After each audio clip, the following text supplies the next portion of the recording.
Today on the Brock Matherne Show, we look back at the Spartans' Week 1 loss to Brother Martin. We highlight our players of the week. We look ahead to Salmen, and we check on the Bulldogs and Mustangs in the Middle School Minute. Welcome to the Brock Matherne Show, your weekly all-access pass to EA football.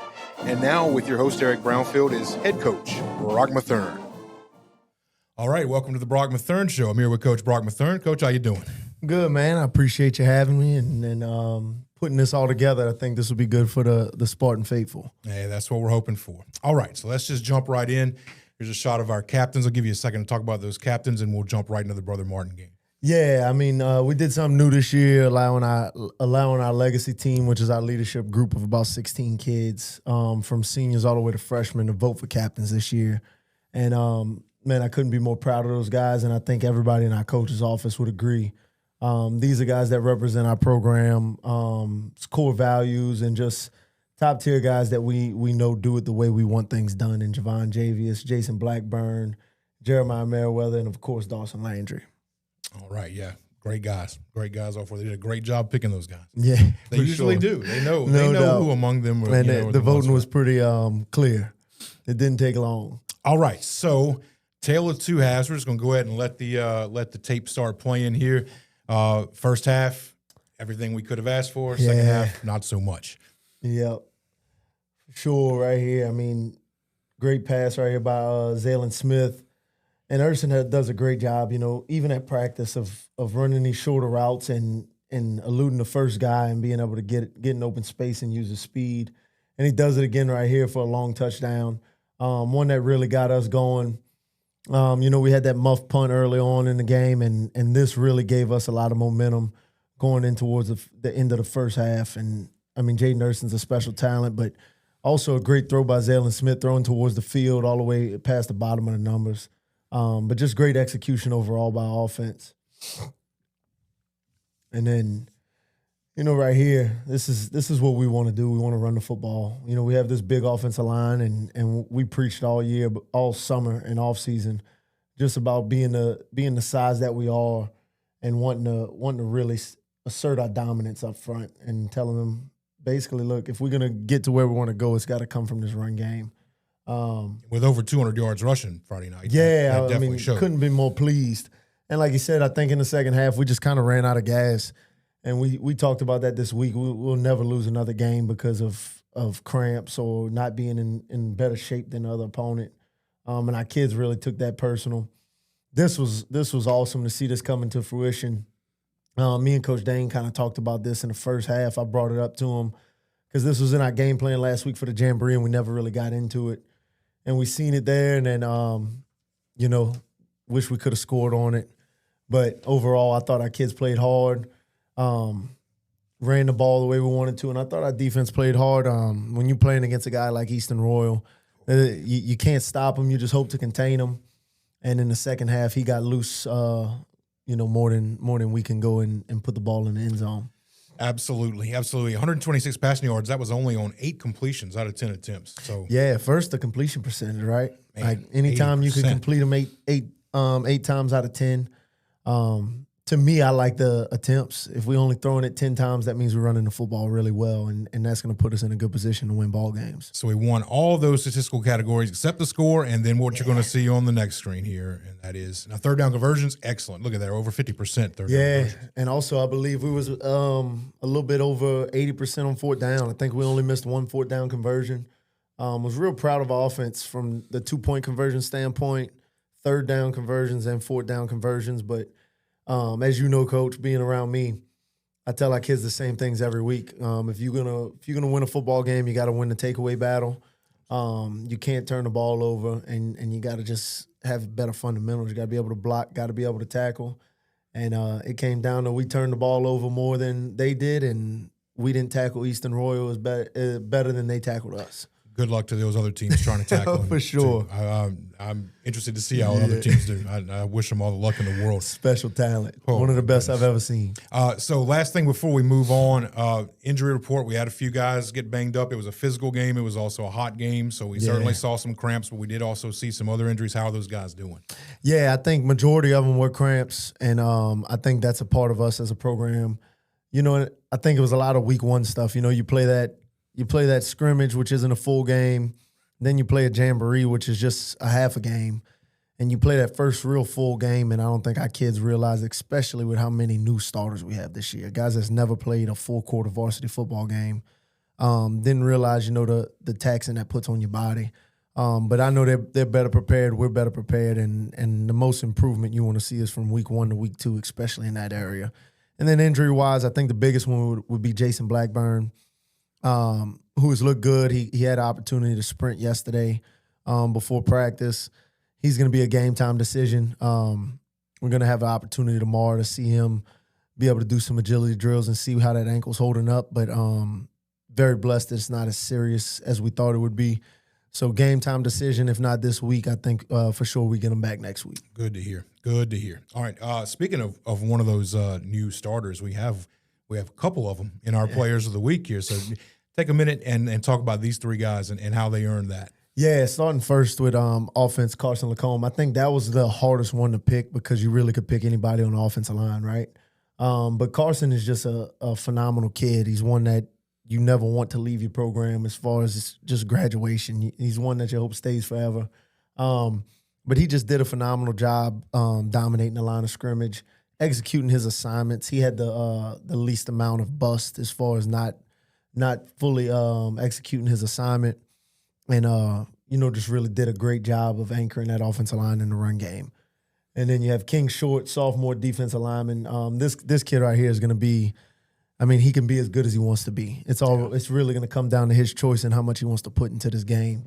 But the thing I pointed out about King Short, and we did something as far as naming him in-house. He was the team MVP of this week. And we talked about our mindset all week about wanting to attack the field and looking at every moment, whether it was good or bad, as being an opportunity for us to lift our teammates up.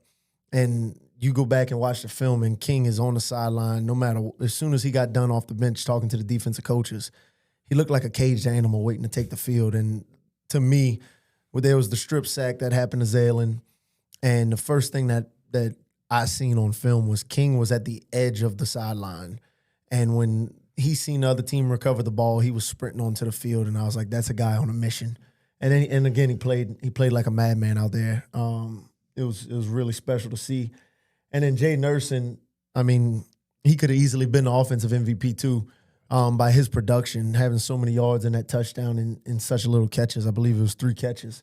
But he also set up a huge kick return for us to go have an opportunity to win the game. Our last kick return, he got us into Brother Martin's territory, almost scored it, and put us in great field position to go have a game-winning drive. So congratulations to those 3. Those are 3 guys that showed up, almost every day in the summer and just busted their butts in the offseason to put us in a position to be successful this year. I have a feeling it won't be the last time we see these 3 guys up here for this. I don't doubt it.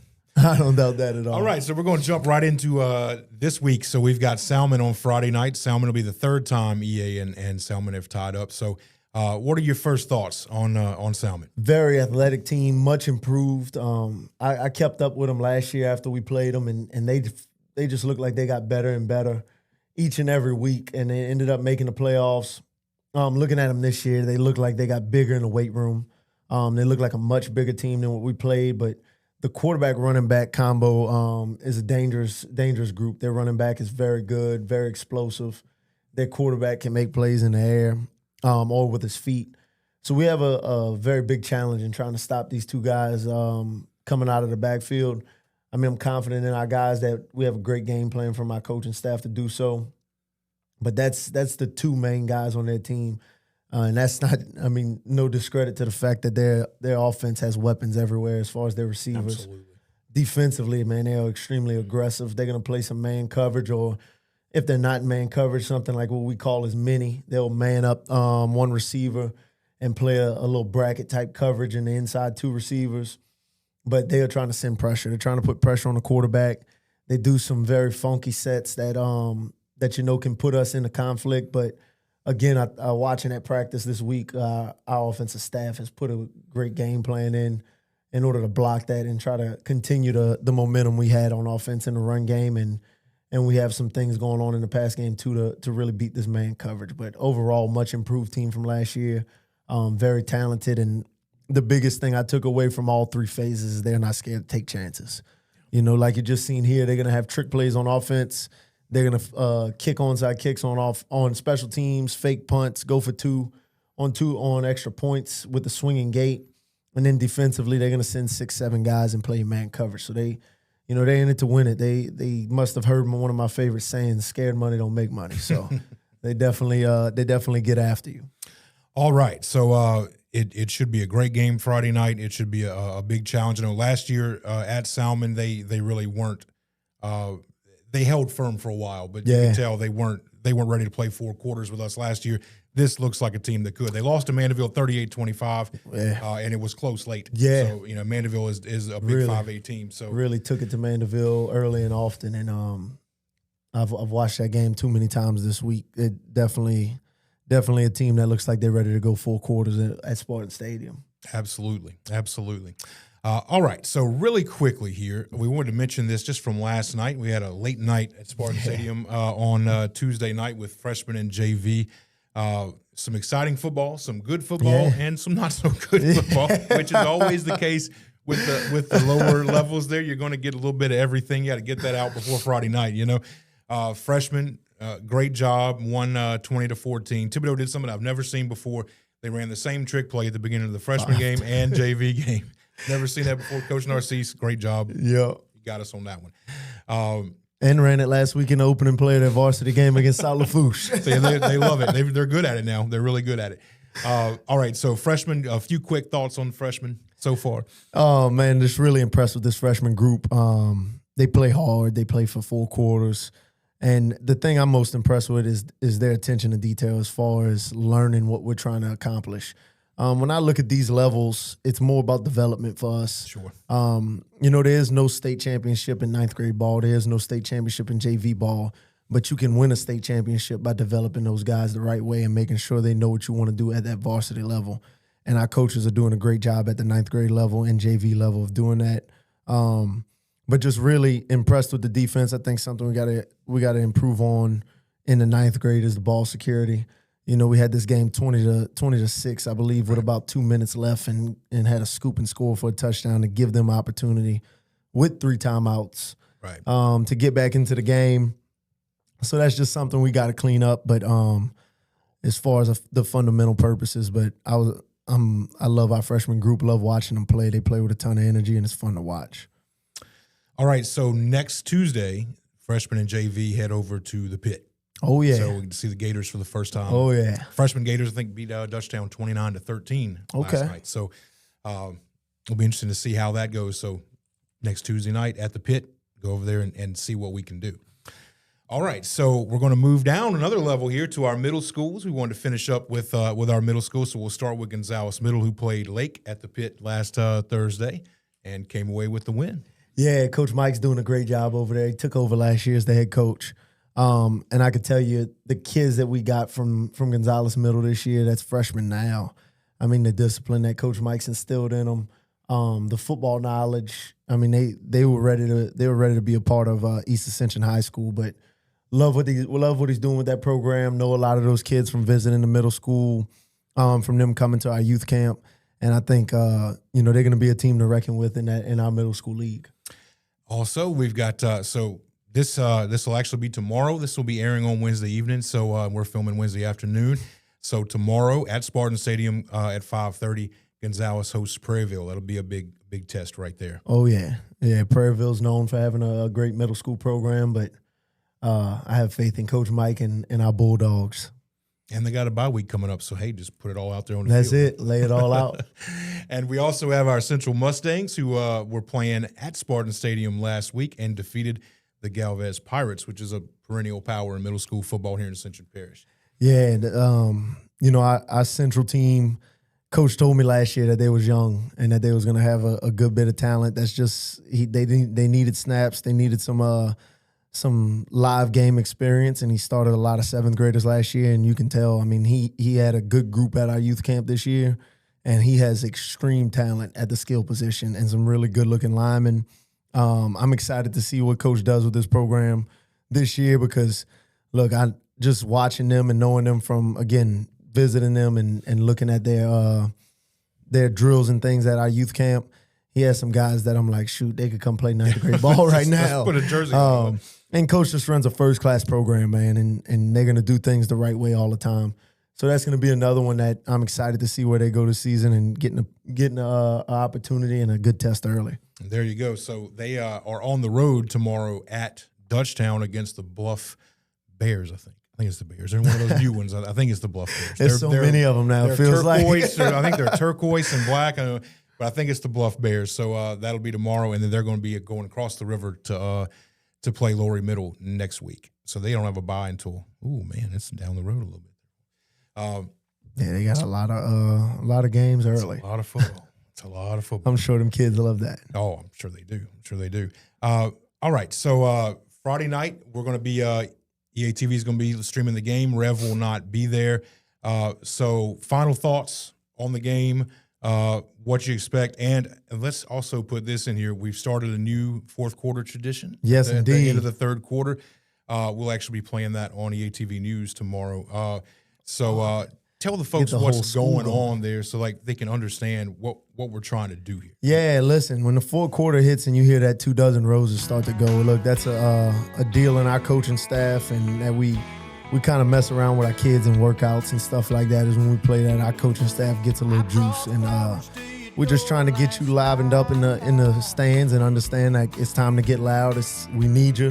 Get a little rowdy and enjoy that little piece before the fourth quarter hits, and the ball gets snapped, and that's what games are won and lost in the fourth quarter. So why not get yourself up, enjoy some 2 dozen roses, absolutely, and then go out and finish off a victory. Couldn't have said it better myself. And sing along. Yeah. Good, bad, ugly, whatever. You Just may sing see along. me hit a couple of these here and there when it comes on. Oh, man. All right. So we want to thank you for watching the Brock Matherne Show. On behalf of Coach Matherne, this is Eric Brownfield wishing you a great day, and go Spartans. Go Big Blue.